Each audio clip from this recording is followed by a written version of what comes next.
भारत माता की, भारत माता की। मंच पर विराजमान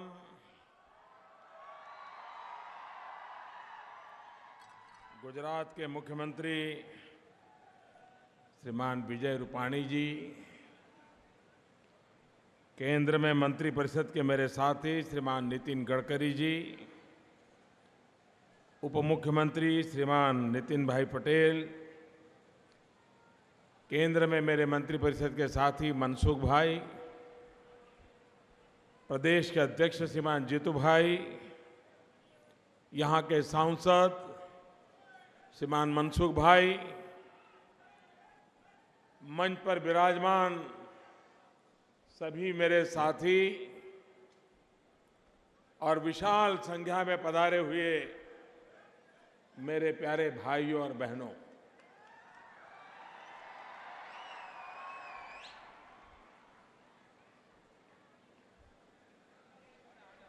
कल मैं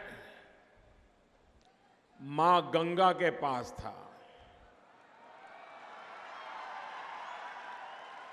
आज मां नर्मदा के पास हूं।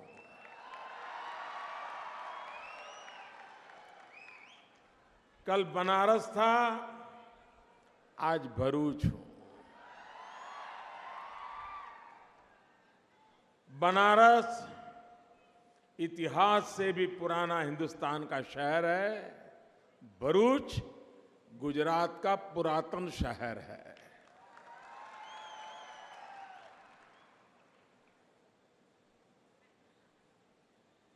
भाइयों बहनों,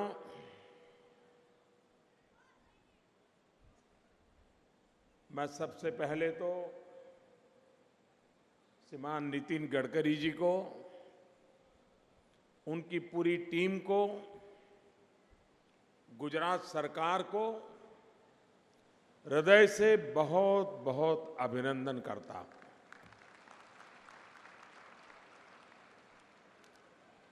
दुनिया को पता नहीं चलेगा इस ब्रिज बनने का मतलब क्या होता है, क्योंकि भरूच ने ब्रिज न होने से कष्ट कैसा होता है वो बराबर झेला है। जब इतनी तकलीफें झेली हो, घंटों घंटों तक एम्बुलेंस को भी रुके रहना पड़ा हो, तब ये सुविधा प्राप्त हो, वो कितना बड़ा मायना रखती है, ये गुजरात के लोग भली भांति जानते हैं। और भाइयों बहनों, ये ब्रिज का बनना ये सिर्फ भरूच अंकलेश्वर की समस्या का मुद्दा नहीं है। ये हिंदुस्तान के पश्चिमी भारत की हर किसी को तकलीफ देने वाली अवस्था थी। हम जितने समय मुख्यमंत्री रहे इस बात के लिए लड़ते रहे, लेकिन जब मुझे सेवा करने का अवसर मिला, समय सीमा में आधुनिक टेक्नोलॉजी के द्वारा हिंदुस्तान में पहली बार इतना लंबा इस टेक्नोलॉजी वाला ब्रिज बना, और वो भी मां नर्मदा के तट पे बना।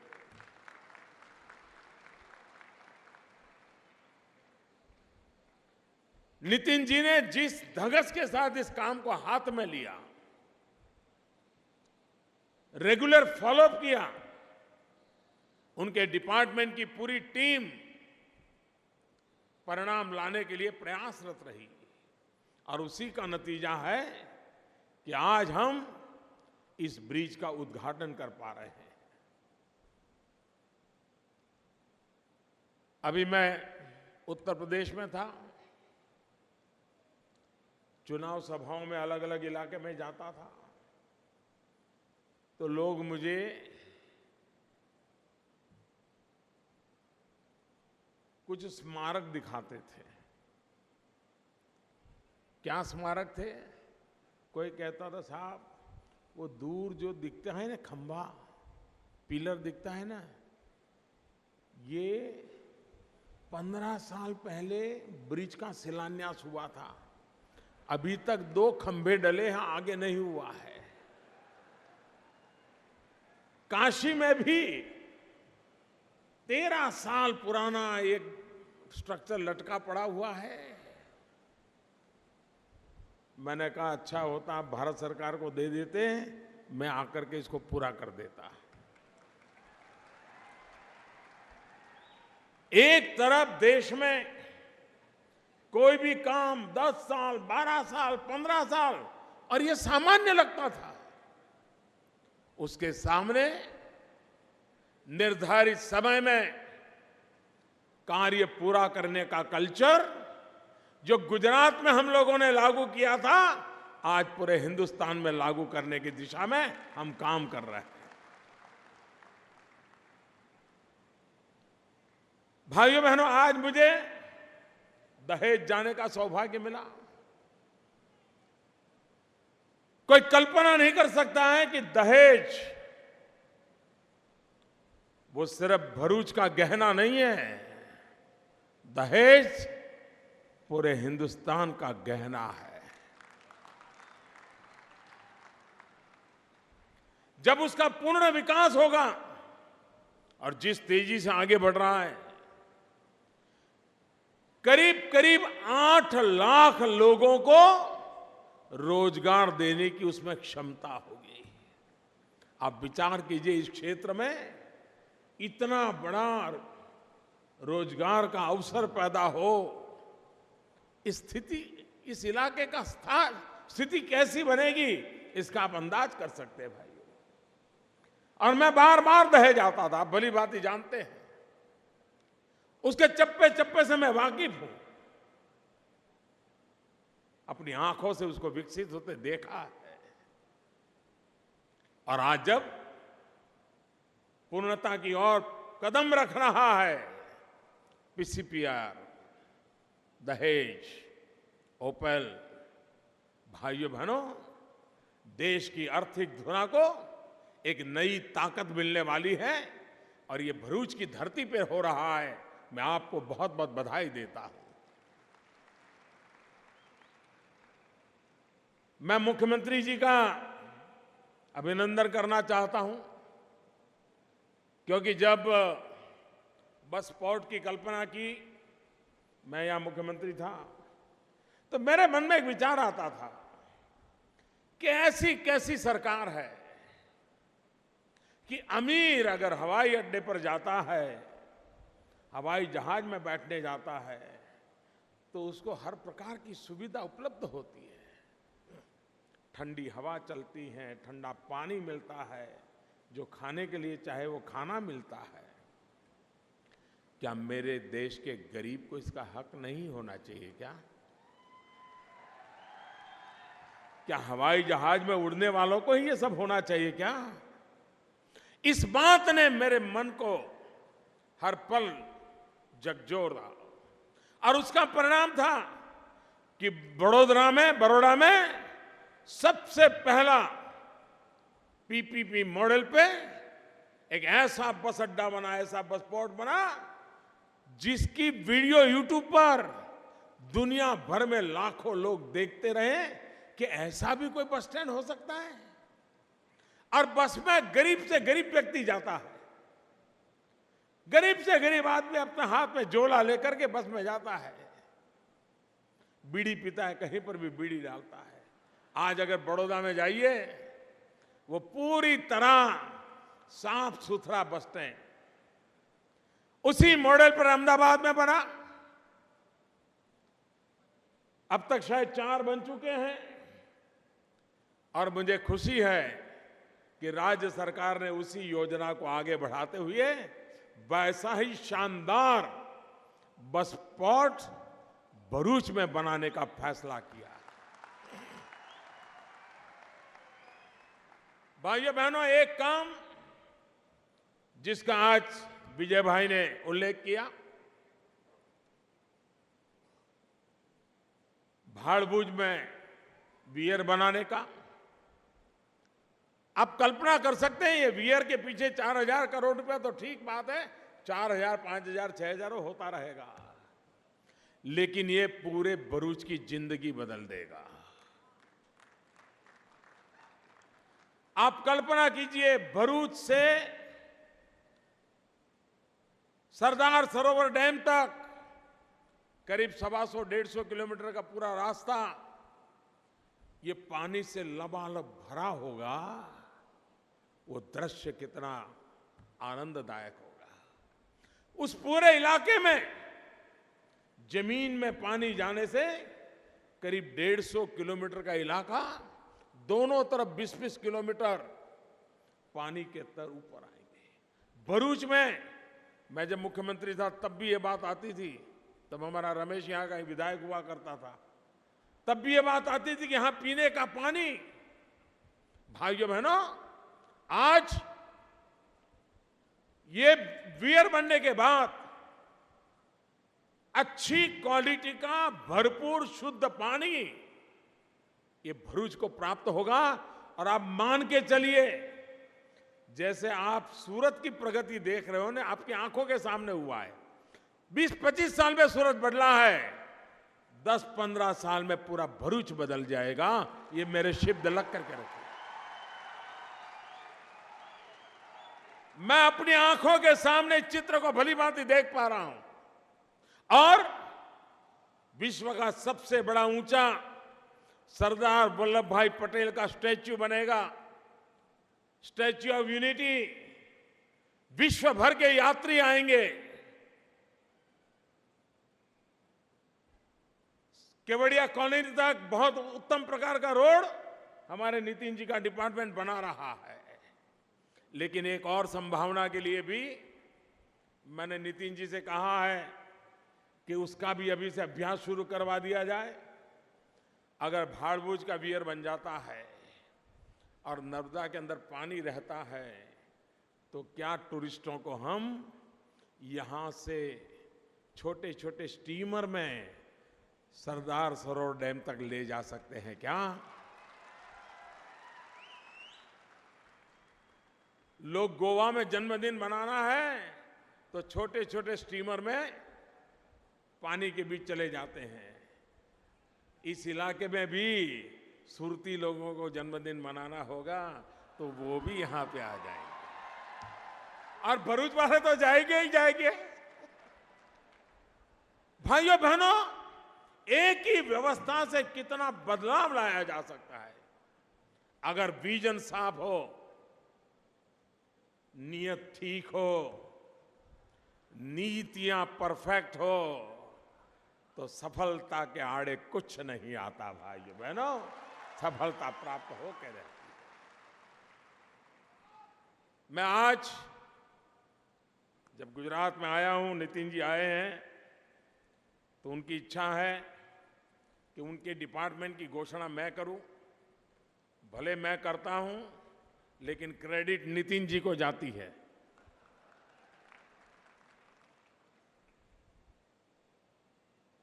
ये उनकी कल्पना और उनकी साहसिक निर्णय करने की जो क्षमता है, उसी का परिणाम है। उनके डिपार्टमेंट ने निर्णय किया है और मुझे खुशी होना बहुत स्वाभाविक है। उन्होंने गुजरात में 8 हाईवेज को नेशनल हाईवे में कन्वर्ट करने का निर्णय किया। ये करने में करीब करीब 12,000 करोड़ रुपया इन्वेस्टमेंट होगा। 12,000 करोड़ रुपया अकेले नितिन जी के डिपार्टमेंट से ये 8 रास्तों पर 12,000 करोड़ रुपया लगेगा। आप कल्पना कर सकते हो, गुजरात के इंफ्रास्ट्रक्चर को 4 चांद लग जाएंगे। भाइयों बहनों, 4 चांद। और ये 8 रास्तों की लंबाई करीब करीब 1200 किलोमीटर है,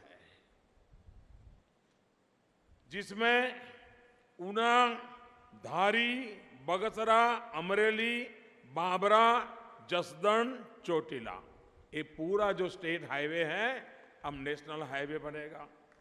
दूसरा, नागेश्वरी खांभा चलाला अमरेली स्टेट हाईवे है, नेशनल हाईवे बनेगा। पोरबंदर भाणवड़ जामजोधपुर कालावाड़ स्टेट हाईवे है, नेशनल हाईवे बनेगा। आणंद कठलाल कपड़वंज बायड़ धनसुरा मोड़ासा ये स्टेट हाईवे नेशनल हाईवे बनेगा। पूरा ट्राइबल बेल्ट को इसका सबसे बड़ा लाभ मिलने वाला है। लखपत कच्छ का डेवलपमेंट करना है, धौलावीरा का डेवलपमेंट करना है, टूरिज्म को बढ़ाना है।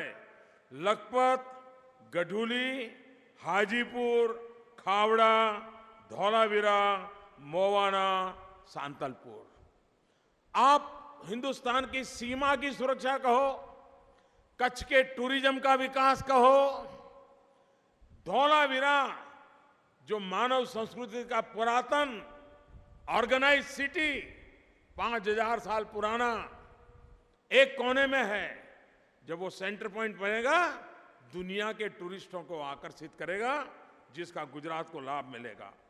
खंभालिया अडवाणा पोरबंदर चित्रोड़ा रापर धौलावीरा खंभालिया भाणवड़ राणावा, आप विचार कीजिए कि ये इंफ्रास्ट्रक्चर से इतनी बड़ी लागत से लोगों को तो रोजगार मिलेगा, काम मिलेगा, ये तो होना ही है। लेकिन सबसे बड़ी बात, अकस्मात के कारण खास करके हम हमारे नौजवान खो देते हैं। नौजवान बड़े उत्साह से गाड़ी तेज चलाता है, मोटरसाइकिल तेज चलाता है, अकस्मात होता है, लाखों लोग अकस्मात बेमौत मर जाते हैं। इस रचना के कारण अकस्मात में काफी मात्रा में कंट्रोल किया जाता है, क्योंकि रोड की रचना ऐसी होती है। एक प्रकार से ये मानवता का भी काम है। आप लोगों को ये याद हो, अहमदाबाद राजकोट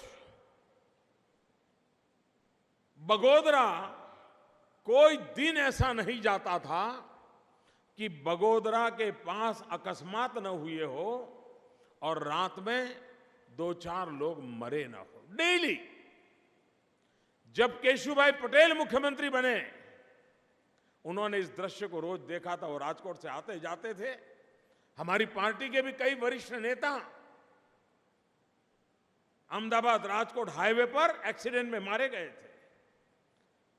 और मैं अहमदाबाद में, तब तो मैं राजनीति में नहीं था, औसत मुझे रात को फोन आता था कि इतना बड़ा अकस्मात आया हुआ है, डॉक्टर के पास पहुंचाने में कोई मदद कर दीजिए। जब केशुभाई मुख्यमंत्री बने तो उन्होंने बड़ा महत्वपूर्ण काम किया। अहमदाबाद राजकोट के रोड को 4 लाइन कर दिया। अकस्मातों में बहुत बड़ी कमी आ गई, बहुत बड़ी कमी आ गई।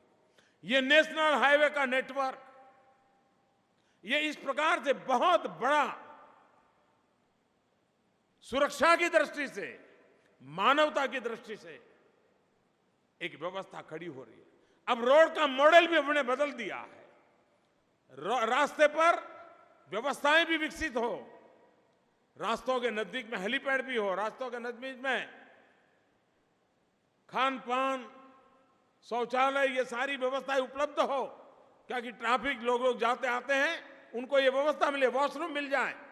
ये सारी व्यवस्थाओं के युक्त नेशनल हाईवे बनाने की दिशा में और आधुनिक रास्ते, नितिन जी अपनी नई कल्पकताओं के साथ इस काम को लगे हैं। एक सागरमाला प्रोजेक्ट, देखिए, एक दिल्ली में एक ऐसी सरकार बैठी है जो टुकड़ों में नहीं सोचती है। हम समस्याओं का समाधान करने की दिशा में सोचते हैं। हमने एक सागरमाला योजना बनाई। इस सागरमाला योजना के तहत भारत का पूरा नक्शा आप जहां ड्रॉ करते हो, उस पूरा का पूरा इंफ्रास्ट्रक्चर से बंध जाना चाहिए। रोड से कहीं पर भी डिस्कनेक्ट नहीं होना चाहिए। एक छोर से निकले तो उसी रोड से पूरे हिंदुस्तान का भ्रमण करके आप वापस आ सकते हैं। ऐसी एक सागरमाला प्रोजेक्ट, भारतमाला प्रोजेक्ट, इसकी हम रचना कर रहे हैं। इस भारतमाला से रोड का नेटवर्क होगा, सागरमाला से जो समुद्री तट है उसके इंफ्रास्ट्रक्चर का काम होगा। भारतमाला और सागरमाला पोर्ट लेड डेवलपमेंट को एक नई ताकत देगी और उसके कारण अकेले पोर्ट सेक्टर में सागरमाला के तहत 8 लाख करोड़ रुपए से ज्यादा नया पूंजी निवेश आने वाले कुछ ही वर्षों में करने की दिशा में हम आगे बढ़ रहे हैं और उसका परिणाम गुजरात को विशेष लाभ मिलेगा। यहां के बंदरों का विकास होगा, यहां के बंदरों से जुड़ी हुई रेल हो, रोड हो, कनेक्टिविटी हो, उसका लाभ मिलेगा। एक प्रधानमंत्री कृषि सिंचाई योजना हमने लागू की है। आप हैरान होंगे हमारे देश में सरकारें कैसे चली हैं। डैम तो बना दिया, लेकिन डैम से पानी कहां ले जाना, कैसे ले जाना, उसकी योजना ही नहीं बनाई। 20-20 साल पहले डैम बने हैं, पानी भरा पड़ा है, कैनाल नहीं है। मैंने ऐसा सारा खोज करके निकाला और करीब 90,000 करोड़ रुपया से प्रधानमंत्री कृषि सिंचाई योजना के तहत डैम टू ड्रीप, यानी ड्रीप इरिगेशन करने तक, खेत में डैम से लेकर के ड्रीप इरिगेशन तक पूरा चेन खड़ा करना, 90,000 करोड़ रुपया लगा करके किसान को पानी पहुंचाने का पूरे देश में ऐसे बंद पड़े प्रोजेक्ट थे, उस पर काम में लगाया है। देश आधुनिक होना चाहिए। हम पुराणपंथी जीवन नहीं जी सकते। 20वीं सदी में रह करके हम 21वीं सदी की दुनिया का मुकाबला नहीं कर सकते। अगर 21वीं सदी के विश्व का मुकाबला करना है तो हमें भी अपने आप को 21वीं सदी में ले जाना होगा। और ये मान के चलिए भाइयों बहनों, अब हिंदुस्तान दुनिया के साथ बराबरी करने के मैदान में आ गया है। अब हम अपने घर में ये वो यूं तू मैं में समय बर्बाद करने वालों में तो नहीं है। हम दुनिया के फलक पर भारत को अपनी जगह दिलाने में लगे हुए हैं और इसके कारण हमें भी हिंदुस्तान 21वीं सदी की आवश्यकताओं के अनुकूल बनाना होगा। और उसमें हमें जैसे हाईवे चाहिए वैसे आईवेज भी चाहिए। आईवेज का मेरा मतलब है इंफॉर्मेशन वेज। पूरे देश में ऑप्टिकल फाइबर नेटवर्क, अभी जैसे ब्रिज बनाने के कुछ लोग उसकी क्रेडिट लेने के लिए घूमते फिरते रहते हैं, फायदा उठाओ, कुछ भी बोल दो फायदा उठाओ, करना धरना कुछ नहीं। भाइयों बहनों, हमारे देश में पुरानी सरकार में ऑप्टिकल फाइबर नेटवर्क ये योजना बनी थी। वो योजना ऐसी बनी थी कि जब मैं प्रधानमंत्री बना तब तक उन्हें 1.25 लाख गांवों में ये काम पूरा करने का उनके फाइलों में लिखा हुआ है। 2014 मार्च तक 1.25 लाख गांवों में ऑप्टिकल फाइबर लगाना ये पुरानी सरकार का निर्णय था, योजना बनाई थी। और जब मैं प्रधानमंत्री बना तो मैंने पूछताछ की। मैंने कहा भाई 1.25 लाख गांवों में से कितना हुआ? आप सोचोगे कितना हुआ होगा भाइयों? 1.25 लाख गांवों में से कितना हुआ होगा? कोई सोचेगा 1 लाख हुआ होगा, कोई सोचेगा 50,000 हुआ होगा।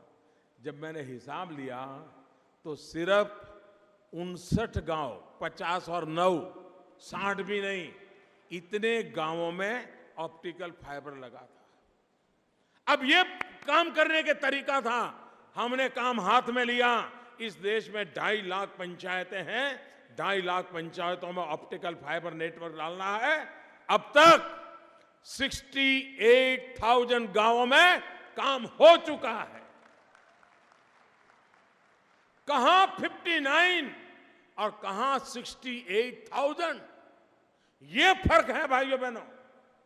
अगर इरादा नेक हो, जनता जनार्दन का भला करने का इरादा हो, तो काम में कभी रुकावटें नहीं आती है, जनता का भी सहयोग मिलता है, काम होता है, देश आगे बढ़ता है। गैस की पाइपलाइन, ऑप्टिकल फाइबर नेटवर्क, पानी की व्यवस्था,